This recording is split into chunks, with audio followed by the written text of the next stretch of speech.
I want to share a story real quick about General Earl Hailston. General Hailston was over a group of soldiers outside of Iraq before the Iraq War. His soldiers were going to be the first troops in when they were given the sign to invade. He had very young men and women, many who had never seen combat. Charlie Gibson from Good Morning America secured an interview with him, and he sat down and he talked to Mr. Hailston, and he said, "General, I know that you're really busy, and y'all are on notice 24/7, and at any moment in time, you're going to get the signal to go in, and I know it's got to be stressful. Is there anything that you do that helps with the stress and that you just get any enjoyment from in this incredibly intense environment?" He said, "Charlie, actually I do. I love taking pictures of my men and women." And he said, "I like sending them home to their parents because I think their parents would probably like to see them." He said, "In fact, I just got through with a letter just recently," and Charlie said, "Would you mind if I read it?" And he's like, "Not at all." He went over and he got his computer, and this is what the letter said.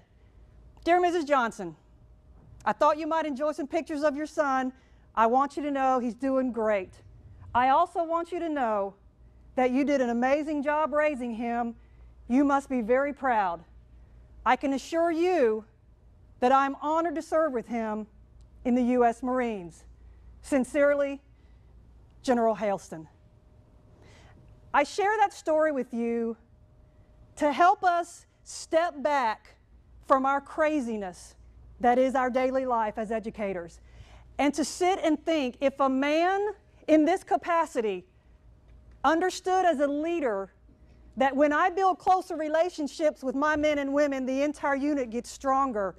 I'm going to share with you at the outset that I want you to reflect on your classroom and on your school, and to think about, how am I doing as far as building that unit within my classroom? Because that's where the miracles happen. That's when the connections start leading into more engagement and more motivation. So I just want you to sit and think with that as we go through this hour.